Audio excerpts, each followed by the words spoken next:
long before Margaret Thatcher was Prime Minister of England in 1979, before Norway's first female Prime Minister, Gro Harlem Brundtland, in 1981, and Japan's first female Prime Minister in 2025, there was Golda Meir. Still, to date, the only woman to serve as Prime Minister of Israel. David Ben-Gurion, the first Prime Minister of Israel, called her the best man in the government. Who was this woman who would challenge traditional roles of women in the male-dominated Jewish world? Who the founding father of the State of Israel would say of her, she got the money to make the state possible. I hope you'll join me as I bring to life the amazing story of this woman who left her mark in the 20th century, often called the Iron Lady of Israel.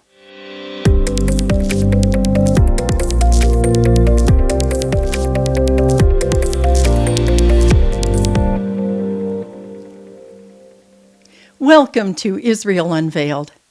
Today we're looking at a woman whose life and service many praise, while others see her as the leader who nearly brought a nation to disaster. So who was this woman who has left her mark on history? Her name was Golda Meir, later known as Golda Meir. She was born in 1898 in Kyiv, then part of the Russian Empire. Her family settled in the Pale of Settlement. Those were designated areas where Russian authorities confined the Jewish people.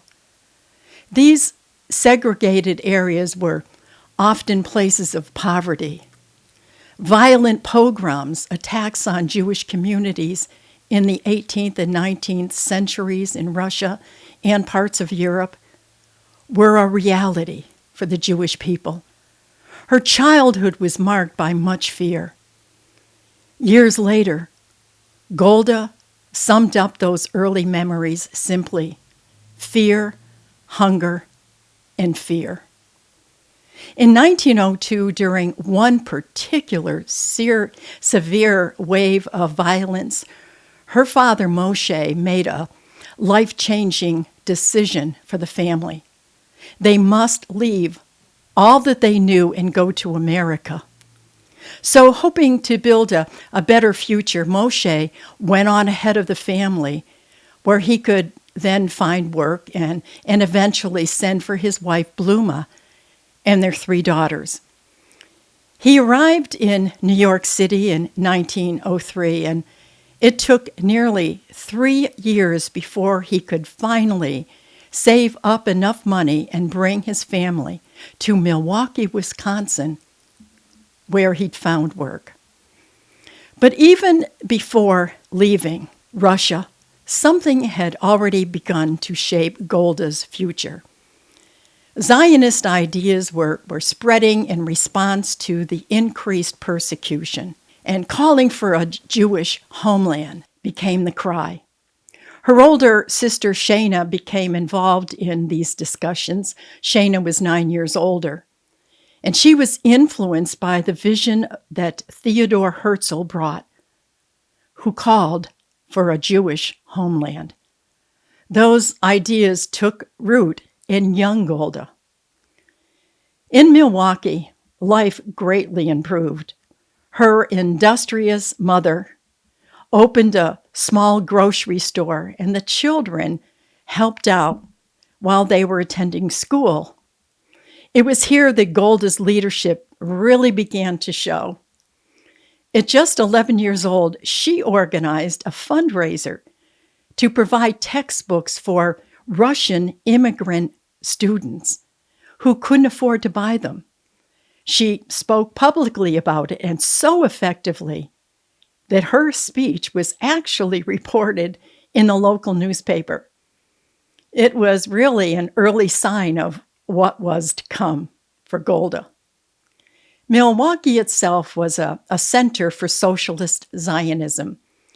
Activists met in her home, and They discussed the future of a Jewish homeland in Palestine. They spoke of building agricultural communities, kibbutzim, through shared labor and unity of purpose. One visitor to her home, Yitzhak Ben-Zvi, pictured here with David Ben-Gurion and a third friend, made a really strong impression on Golda. And by age 14, she joined the movement. And at the same time, she entered high school. But at home, expectations were very different for her life. Her parents, from the old school, believed her future was marriage, not education.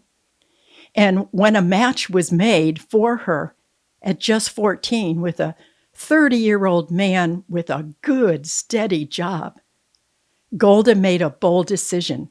She ran away. She went to Denver to live with her married sister, Shana.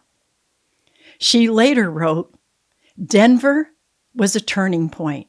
My real education began there." In Denver, she encountered new ideas and lively debate and a broader world. She also met Morris Myerson, 5 years older than her, a thoughtful, quiet man who loved literature, music, and the arts. He was very different from Golda and rarely involved in politics.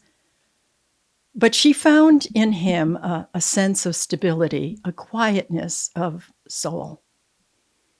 Eventually, after her parents assured her she could finish high school, she returned to Milwaukee. And after completing high school, she enrolled in Milwaukee State Normal School to prepare to be a teacher, as she'd always planned. But during her first year, her focus shifted. Her Zionist activities became a priority, so she quit college to devote her time to the Zionist cause.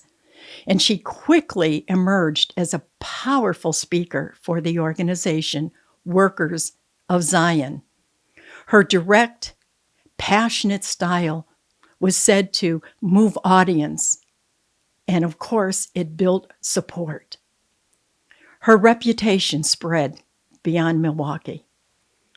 In 1917, at just 19 years old, she married Morris, but with one clear condition, that they would one day move to Palestine. And of course, Morris was in love, and so he agreed. And within 2 months, she was back out again, traveling, going across the United States, raising funds and organizing communities and promoting the Zionist cause. She actually became the next year one of the youngest delegates to the first American Jewish Congress. Then in 1921, Golda and Morris finally made the move to Palestine. They joined Kibbutz Merhavia in the Jezreel Valley. Life was very harsh. The land was very difficult. Swamps had to be drained, and disease was common. There were no luxuries of personal property, and the work on the kibbutz was physically demanding. Golda thrived in that environment, but Morris did not.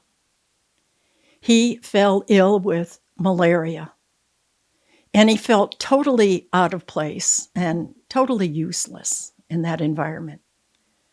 Their life in Merhavia soon launched Golda into leadership. She represented the kibbutz at the Histadrut, the labor organization that would help shape Israel's future economy and government. And it was there she met key leaders, including David Ben-Gurion. After 3 years, the couple left the kibbutz, moving to Tel Aviv for a time, and then later to Jerusalem, where they started a family. But their lives gradually moved in different directions. Golda's public role expanded rapidly, and she eventually needed to relocate with the children to Tel Aviv because that's where so much was happening, while Morris preferred a quieter life, and so he stayed in Jerusalem. Though they never divorced, and they did live separate lives, they maintained a close relationship until Morris's death in 1955.